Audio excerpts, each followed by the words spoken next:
Fíjense qué pasa en este caso. Tenemos un paisaje con cobertura vegetal y el agua, y un lago aquí, y acá tenemos un paisaje prácticamente sin cobertura vegetal y sin agua. ¿En dónde creen que va a ser mucho más drástico el cambio de temperatura entre el día y la noche? A ver, yo les pregunto en función de lo que les he comentado. ¿Quién quisiera decir? ¿Dónde será más drástico ese cambio entre el día y la noche? María Belén. En el paisaje sin cobertura vegetal, ya que no contiene, no va a poder tener agua ni aire, y también menos cantidad de nubes por la escasa falta de vegetación. Ok. Gracias, María. Tratemos de precisar lo que ha dicho María. A ver, Gustavo, ¿quieres precisar un poco más? Bueno, en donde habría cambios drásticos sería en el desierto. Más que todo creo que también porque el agua cumple como un regulador, ¿no? De temperatura del ambiente. El agua y no hay cobertura vegetal. También ahorita voy a explicar un poquito de esto. ¿Y qué piensan del caso de este tipo de paisajes? ¿No? ¿Cómo se siente uno si acampa en un espacio como este en la noche, en una noche de otoño? ¿No? En invierno no se puede porque está lleno de nieve, pero en una noche de otoño que es más fresca, ¿cómo creen que será? ¿Quién tiene una idea? Hablando de radiación térmica, ¿sí? ¿Quién quisiera plantear algunas ideas y vamos precisando? Ángela. Bueno, yo sé que el agua, o bueno, las masas de agua, también tienen la capacidad de guardar calor, o sea, se calientan, eh, se calientan con facilidad y también se enfrían perdón, al revés, con dificultad, entonces, pues por eso se sentiría como un poco más, como con un poco más de calor, ¿no? Así es por eso que les pongo ahí del alto calor específico, es una de las propiedades que tiene el agua, ¿no? Entonces, cuando se calienta en el día, recibe la luz del sol, se calienta en el día y recibe la misma radiación térmica que tiene que tiene el suelo, además, se calienta. Y en el día, en la noche, perdón, lo libera, pero lentamente, ¿no? Entonces, lo que ha acumulado lo libera y entonces se genera como un microambiente más agradable. Pero no solamente el agua, recuerden que yo les he dicho el agua, el suelo también, y claro, en la medida que tenga agua, eso aumenta todavía más la capacidad de mantener un poco de calor, ¿no? El suelo de los desiertos no tiene agua, entonces en la noche se enfrían sumamente rápido, en la noche se calientan mucho, en el día se calientan mucho y en la noche está frío, frío. En cambio, un suelo con humedad en la noche no está tan frío como esto. Y aparte tenemos, ¿no? Tenemos una vegetación, y la vegetación también emite radiación térmica, ¿no? Entonces se siente más abrigadito que estar en un área abierta como un pastizal en un momento de otoño, ¿no? Y más aún porque se tiene agua aquí. Entonces si uno acampa aquí, como uno acampa al costado del mar, a veces en las noches se siente un poco cálido, vamos a hablar de la brisa también, dependiendo de cuál brisa, y es también porque este mar, el océano, aunque sea frío nuestro océano, ¿no? De todas maneras no es un océano heladísimo, ¿no? Es tolerable. En el caso hasta Lima, más o menos. Más al sur es otra cosa. En Arequipa, por ahí. Bueno, entonces estas diferencias hay que recordarlas. No tanto el suelo, el agua, las plantas, las rocas, ¿no? Todo tiene o está emitiendo y absorbiendo y emitiendo una cantidad de radiación térmica, dependiendo de cada una, va a ser en mayor o menor medida, ¿no? El aire tiene su calor específico, entonces el aire también se calienta durante el día, ¿no? Y en la noche libera calor, pero se enfría mucho más rápido que el agua. Entonces, por eso cuando tenemos agua, ¿no? Eso contribuye a mantener sobre la superficie del agua una temperatura más estable, condiciones climáticas en general más estables. Lo vamos a ver en corrientes, en las corrientes marinas. Y aquí, yo les quería contar de un caso que de repente algunos de ustedes o algunas de ustedes conocen sobre una estrategia que se usa en regiones altoandinas, ¿no? De aquí de nuestro país y de otros países de la región central de los Andes, donde se genera unas construcciones para hacer frente a las heladas, ¿no? Y ahorita les voy a decir cuáles son, no sé si han visto, son construcciones de este tipo.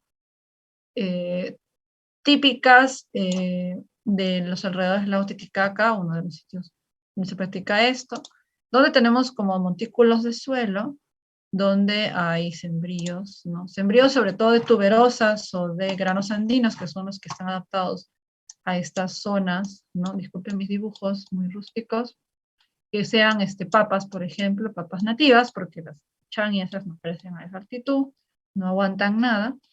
Entonces, este tipo de cultivos, para poder controlar o reducir la vulnerabilidad a las heladas, lo que hacen es generar estas estructuras de tierra combinadas con agua. ¿Qué creen que hacen esto, chicos? En función de lo que les acabo de decir. ¿Quién quisiera compartir algunas ideas? María. Sí, creo que son los surcos, ¿verdad? Ustedes la conocen como surco. ¿Allá practican esto? ¿Tú lo has visto?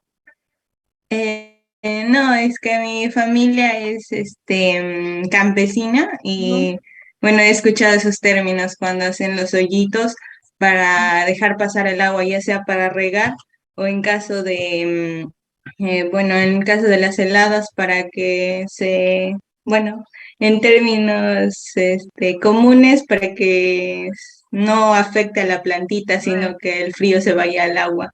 Surcos, y esto es en la zona de Junín, ¿no es cierto? Ya, ¿y de qué tamaño son? ¿Son pequeños o son altos? Son tamaño de una manito más o menos. Allá no son tan altos, pero entonces No. dejan agua en el medio también, entre surco y surco. Ajá. El agua permanente. No, lo riegan.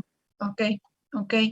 Porque estos de aquí puede ser una variación, eso yo no los conocía, por ejemplo, me suena interesante para investigarlo un poquito más, porque son estrategias, ¿no? En este caso, estos son camellones bastante altos, pero es una estrategia similar, yo creo, donde, a ver, estoy haciendo unas ideas, creo que levantó la mano Roberto. Muchas gracias, María. Voy a investigar un poquito más de lo que mencionas también. Roberto. Uh-huh.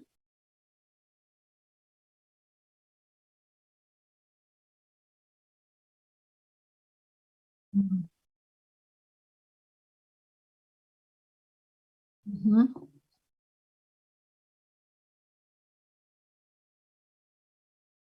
O sea, ponen el plástico y dejan el agua, como si fueran piscinas. Ah, encima de las plantas. Exactamente. Es para mantener este microclima. Ajá. Lo que hacen es un invernadero, ¿no? Están haciendo un invernadero para las noches con el plástico. Pero en este tipo de tecnologías como las que mencionó María o estas que son más bien son antiguas, porque no existía plástico, estamos hablando de miles de años, son más bien estructuras generadas para evitar también ese congelamiento. Brenda, ¿querías agregar algo? Y ya para terminar la idea. Sí, cuando viajé a Puno, a mí me explicaron que lo llamaban guaru. Así es. Ponen arriba como una especie de plástico para evitar que las plantitas se congelen. Uh-huh.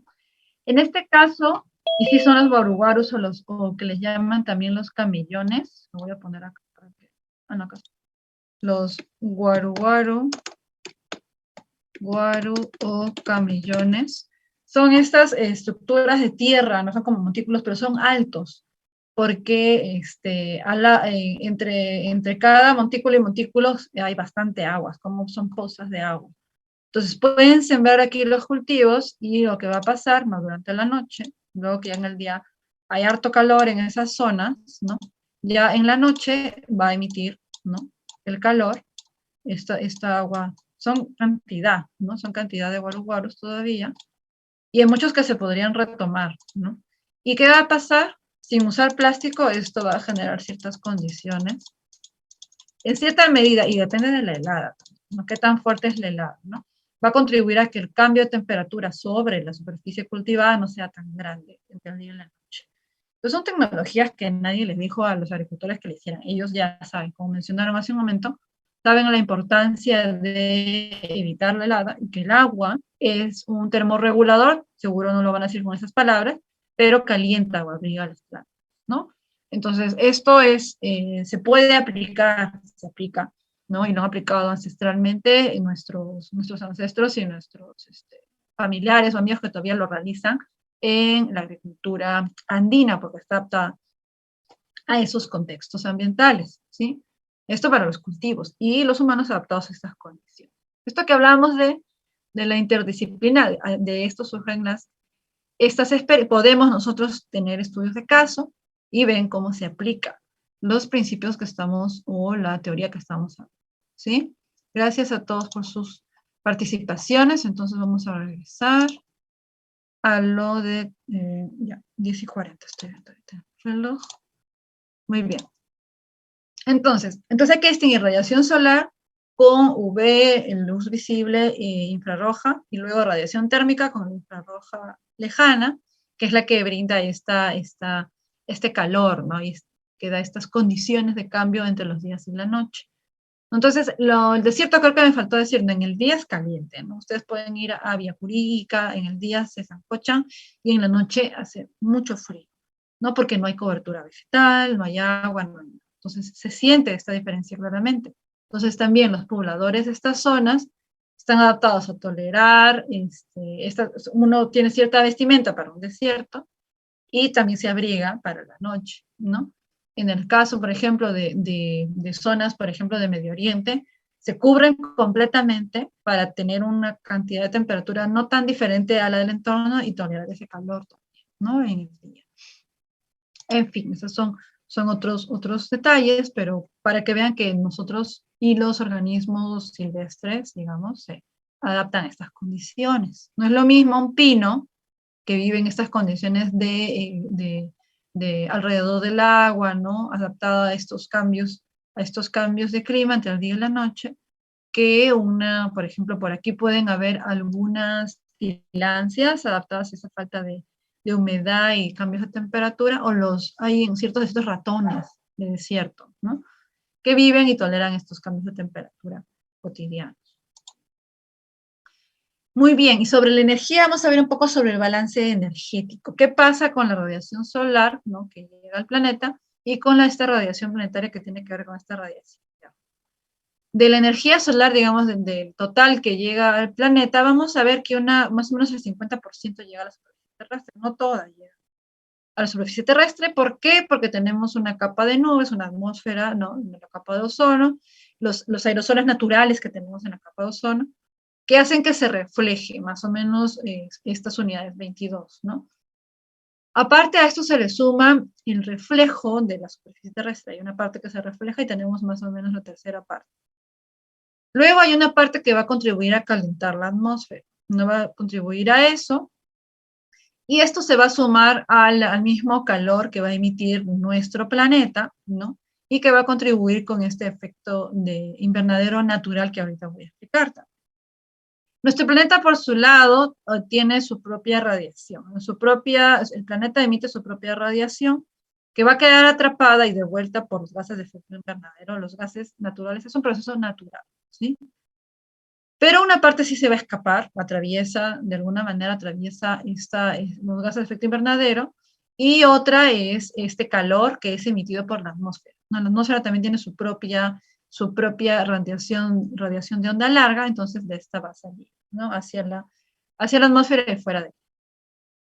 Entonces, la radiación solar tiene buena parte de la onda corta, ¿no? Parte de la onda larga que contribuye con esta temperatura del planeta, y el mismo planeta tiene su radiación de onda larga.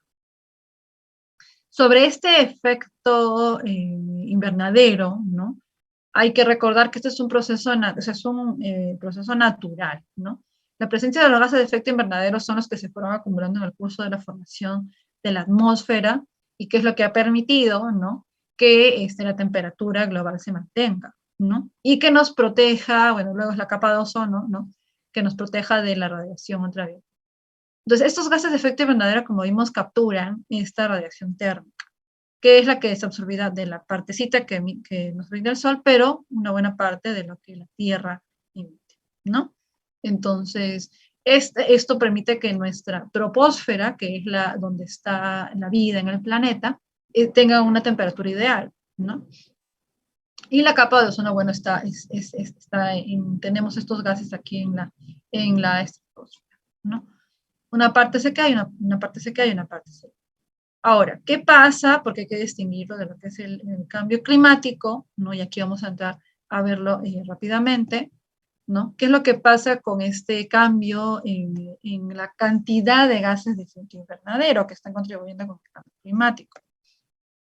¿No? Bueno, esto es lo mismo y podemos ver aquí unos elementos de tanto lo que producimos como personas o como industrias, que es lo que contribuye con estos gases de efecto invernadero, que se incrementan a los que ya existían antes del uso de combustibles fósiles y demás elementos que ahorita voy a explicar.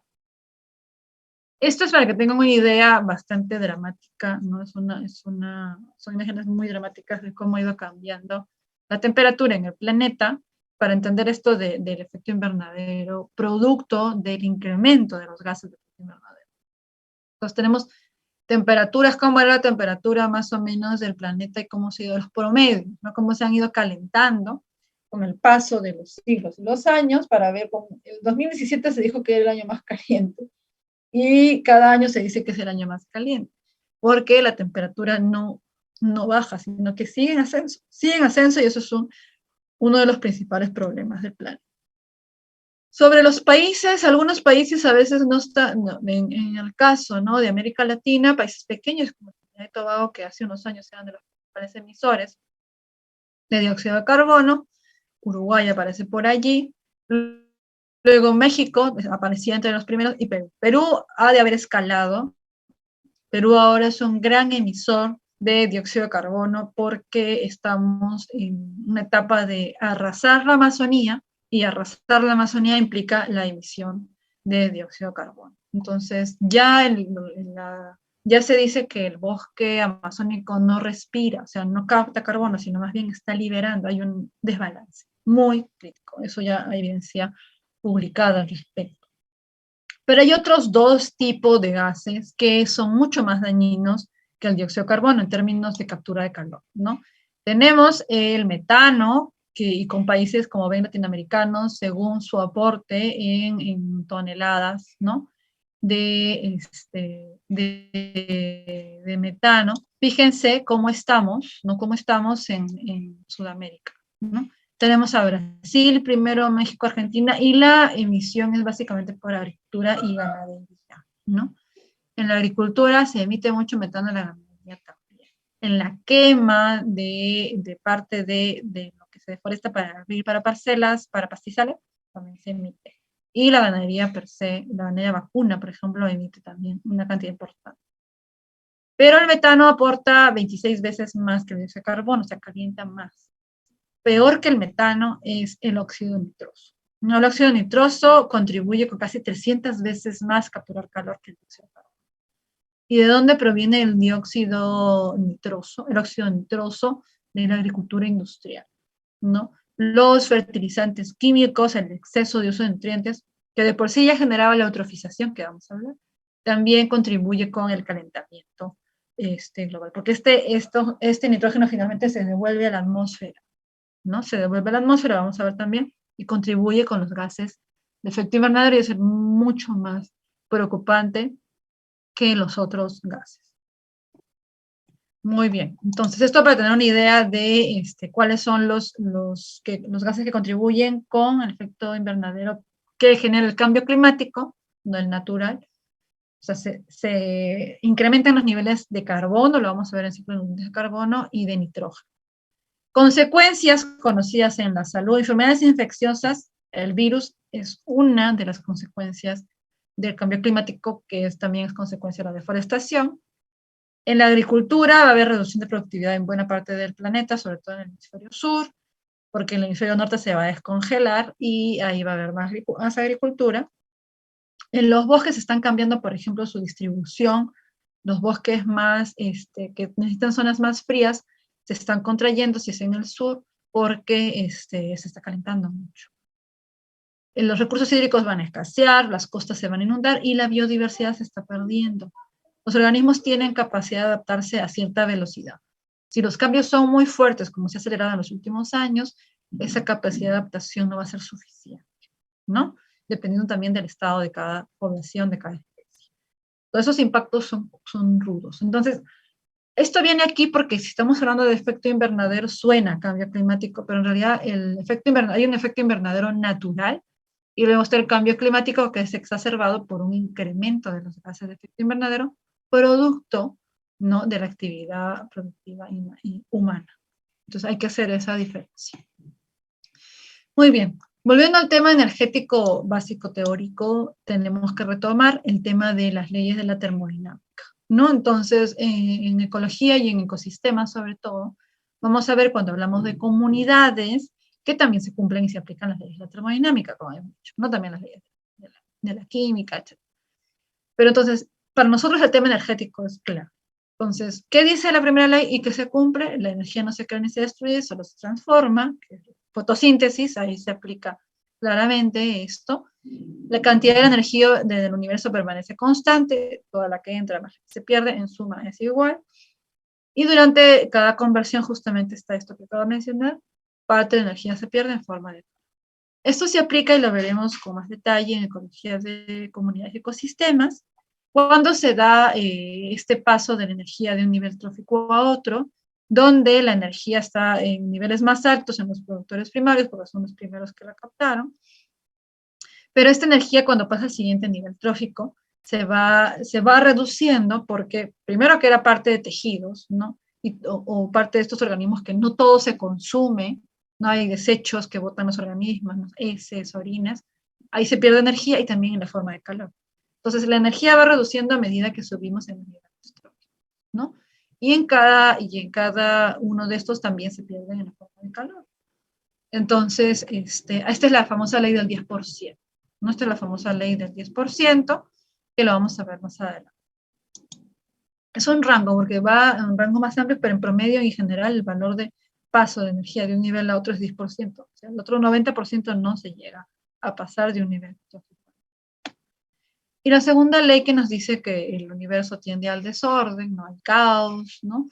Es este concepto de la entropía. Y las transformaciones de energía convierten la materia de una forma más ordenada a una menos desordenada, ¿no?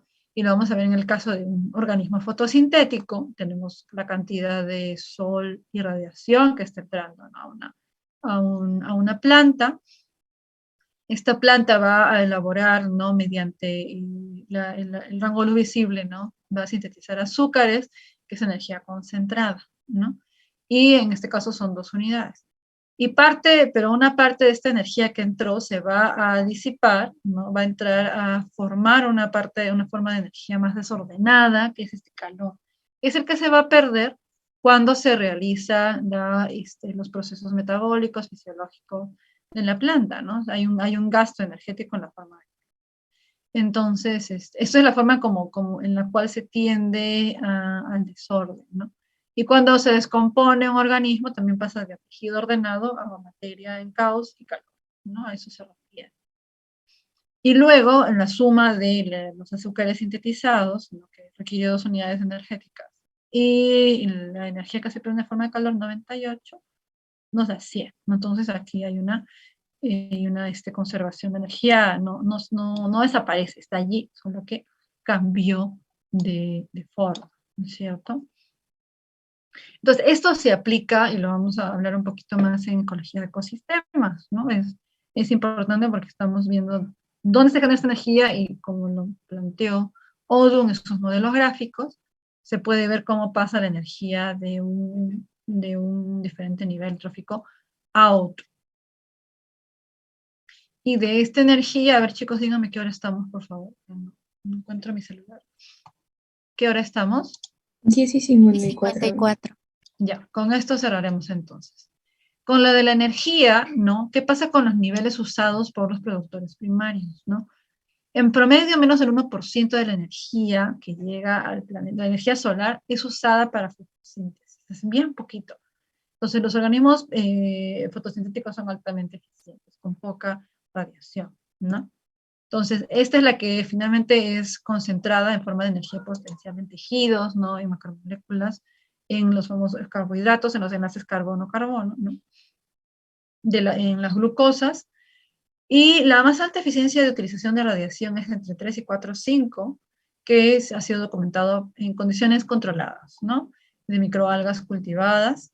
En los bosques tropicales esto es entre 1 y 3, y en los bosques templados es entre menos de 1.2%, no hay más de 0.5. Luego vamos a ver que la cantidad de luz que llega en los trópicos y en zonas templadas es diferente, y por eso hay una influencia aquí. Y en los cultivos de zonas templadas aún cae más todavía, ¿no? Entonces la energía no se usa toda para la fotosíntesis, una parte bien chiquita. Y otra parte se refleja, aquí vemos, en diferentes ecosistemas vegetales cultivados, maíz, girasol, y silvestres como un bosque de pinos y un bosque más diverso, podría ser un bosque de coníferas con robles. Una parte se absorbe, lo que vemos en estas flechas, ¿no? Es lo que se absorbe, son los valores del porcentaje de energía que es absorbido y que llega a la superficie terrestre, fíjense, a veces llega muy poquito, ¿no? Y que se absorbe como la energía que va a contribuir con la temperatura de los organismos. Y otra se refleja, y la cantidad de radiación que se refleja es variable, 7%, 6%, ¿no? Etcétera. Entonces, acá también podemos ver. Entonces, el reflejo, ¿no?, contribuye con disminuir la cantidad de luz solar que llega a las comunidades vegetales, y eso va a depender de la absorción de esta radiación solar. Lo que hace es que se incremente la temperatura, y entonces se emite como radiación infrarroja, se siente caliente cuando la vegetación está expuesta al sol. Pero para que estas plantas, sobre todo las terrestres, puedan disminuir su temperatura y no colapsar cuando hay mucha incidencia de luz, de radiación solar, transpira, ¿no? Nosotros los animales, los que sudamos, ¿no?, contribuye eso a bajar la temperatura. Las plantas transpiran, ¿no? También lo decimos en transpiración, pero para plantas es exclusivamente transpiración, para que lo vayan recordando. Y eso contribuye a disminuir, por el calor latente de evaporación de las plantas, a disminuir su temperatura, ¿no?, a regular. Es un proceso de termorregulación y de retroalimentación negativa. Entonces, también por eso el agua, en ese sentido, contribuye a disminuir, mediante transpiración, la temperatura. Y, bueno, la fotosíntesis usa una poquita cantidad de energía para que se desarrolle. Entonces, eso también es importante que conozcan. Esto del calor latente de evaporación, para finalizar, si ustedes están, por ejemplo, en una ciudad como Puerto Maldonado, que es una ciudad de calles, con tierra, asfalto, cemento, poco, hay árboles, pero no hay tantos, y se van al bosque en Tambopata Candamo, hay una clara diferencia en la temperatura y la sensación térmica, ¿no? En una ciudad, con el sol dando directamente, que con un bosque, donde el bosque está transpirando y entonces dentro del bosque se siente más fresco. Aparte, bueno, entre la sombra y que está fresco, siempre la vegetación va a brindar una protección con respecto a los cambios de temperatura cuando sube, ¿no? También cuando bajan, ya lo hemos visto, por el tema del calor de la radiación térmica durante la noche. Entonces, eso es algo que importa cuando uno ve los ecosistemas, lo vamos a hablar más adelante, analizándolo un poquito más, ¿no?, la importancia de eliminar la cobertura vegetal en contraste con mantenerla en términos cotidianos de temperatura, ¿sí?, en protección de los ecosistemas. Bueno, lo vamos a dejar allí entonces. Estén atentos a lo que, por favor, lo que yo vaya subiendo al Moodle para poder, algunas lecturas o cosas que voy a dar, indicaciones, ¿no? De repente la próxima semana hacemos un ejercicio en clase. Lo que les pido es que revisen características de zonas tropicales. ¿Qué piensan cuando les hablamos de una zona tropical? ¿Sí?